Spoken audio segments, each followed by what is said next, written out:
Authentication is answering one question, and that question is very simple. How do you prove that you're who you say you are over the internet to a server that cannot see you? And every authentication method we're going to go over today in this video is just a different answer to the same question. Different answers with different trade-offs. Some of them are old, some of them are new, some of them are simple, some of them are complex, but they are all solving the same problem. They're all answering the same question. For this video, we're going to go over it from the simplest method to the most complex: basic auth, API keys, sections, JWTs, OAuth, and some others. Basic authentication. It is the oldest, it is the simplest, it is the most fragile. It is considered the great-great-grandfather of API authentication. Basic auth is literally just sending your username and your surname with every single request, lightly scrambled with base 64. So very pretty simple and straightforward. That string is just my username and my password, base 64 encoded. And mind you, base 64 is not encryption. It is reversible, so it is not encrypted. It is reversible in milliseconds. Anybody can intercept this, decode it, and see your password immediately. That's all it takes. And the password goes over the wire every single request. So every time you call the API, your actual password is traveling across the internet. You are basically broadcasting your password. And that's why you almost never build production system with basic auth. It's fine for testing, maybe when you're debugging, you can use it for internal tools, but you never see it used as the primary authentication for a real application for obvious reasons. Second one is API keys. API keys are what you probably already use. If you use Stripe, OpenAI, Recent, Twilio, you get API keys, right? It's just a long random string that identifies the caller. The server has a database of valid keys. So when a request comes in, the server looks up the key, check if it's valid, and processes the request. And it's a very huge upgrade over basic authentication, because in this case, your actual password is never sent. And the key is tied to an account, not a human per se. So if the key leaks, all you have to do is revoke it, generate a new one. So it's easy to rotate in that way.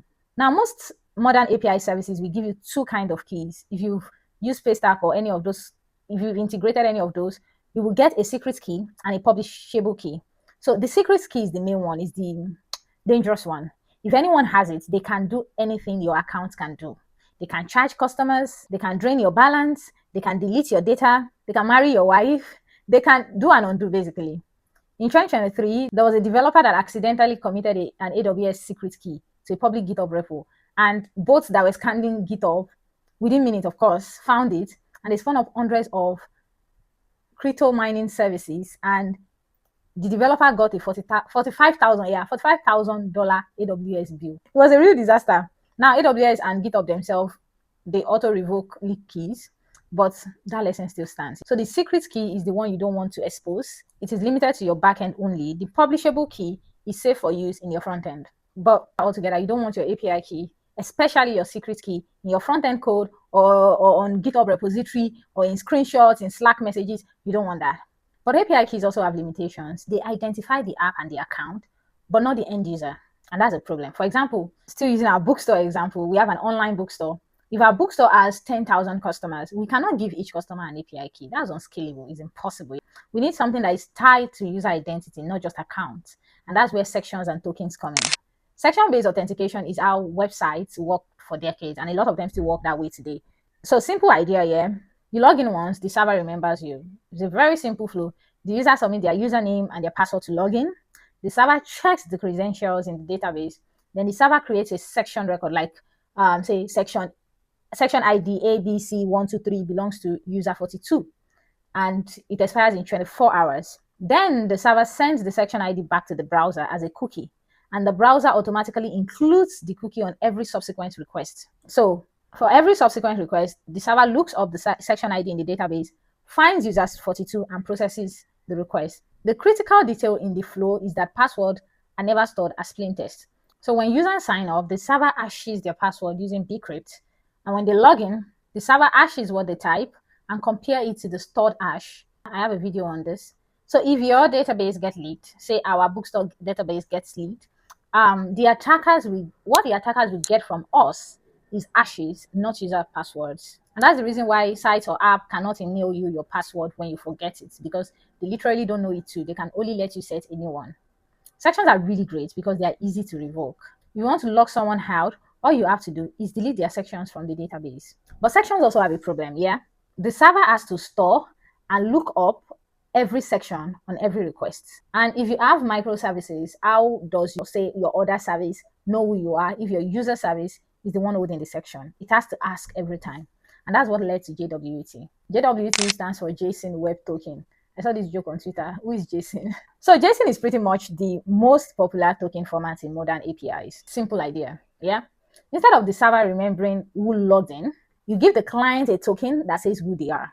The server signs that token, and later the server can check if the token is real without having to look up anything in the database. A JWT is pretty much a string with 3 parts separated by dots. So there's an header, there's the payload, and there's the signature. The header will tell you what algorithm was used to sign this JWT. The payload is the actual information about the user, and the third part is the signature. The signature is like a stamp from the server that lets it know that, hey, nobody has messed with this. This is my stamp, it's original, something like that. And the server uses a secret key to create this signature, this stamp. And only the server knows the key. So when a client sends a JWT back, the server checks, is this a valid signature? Is this a valid stamp? If someone has changed the payload, maybe someone changed user role from role user to say role admin, the stamp won't match anymore, so the server would reject it. But what I find very interesting about JWTs is that they are not encrypted. JWTs are signed, not encrypted. Two different things. Signed means nobody can change it without the server knowing, but anybody can still read it. When you go to jwt.io, you paste any JWT in there, you see everything inside. The payload is right there in plain text. So you still shouldn't put sensitive data in JWTs. No password, credit card number, don't put those in. The biggest problem with JWTs is that they are hard to cancel. With sections, you can just delete the section from the database and the user is logged out. With JWTs, it's different. The server doesn't store anything, remember. So a JWT that is valid will remain valid until it literally expires. So if someone steals it, they can use it until it expires. Next up, we have OAuth. OAuth is literally everywhere. If you've seen sign in with Google, sign in with GitHub, that's OAuth. This is the problem that OAuth comes on the scene to solve. Say your bookstore wants to let users sign in with their Google account. The straightforward way would be to ask the user for their Google email and password. But that would be crazy, yeah? The user would have to give you their actual Google password just because they want to sign into our bookstore app. That's a ridiculous amount of access, right? Even if they trust us, if our database leaks, attackers will get access to their entire Google accounts because our bookstore app, for example, can access their Gmail, their Drive, their calendar, everything. And if they want to cut us off, if they're like, oh, these bookstore people are like crap, I want to cut them off, I don't trust them anymore, they would have to literally change their Google password. And this is the problem that OAuth fixes. The idea is let users prove who they are through Google without your app, as the developer, ever seeing their password. So when you sign in with Google, when the app asks you to sign in with Google, they don't see your password. In this OAuth drama, there are 3 players. The user, your app, our app, the bookstore app, in our case, the bookstore app, and Google. So 3 players, the user, your app, and Google. So this is what happens when someone clicks sign in with Google. When you click sign in with Google, what happens is that the app that asks you to sign in with Google, which in our case, in our example, our bookstore app, sends the user to Google login page. Google shows the user a consent screen. If you sign in with Google, you've seen this screen. Lagbaja, bookstore wants to see your email, the bookstore wants to see your profile, bookstore wants to log in, allow. Now the user clicks allow. A lot of us do this. So the user clicks allow.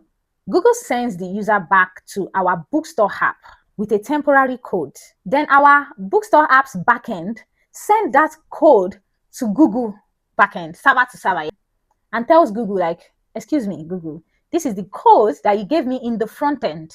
Now I'm in the backend, give me the real token.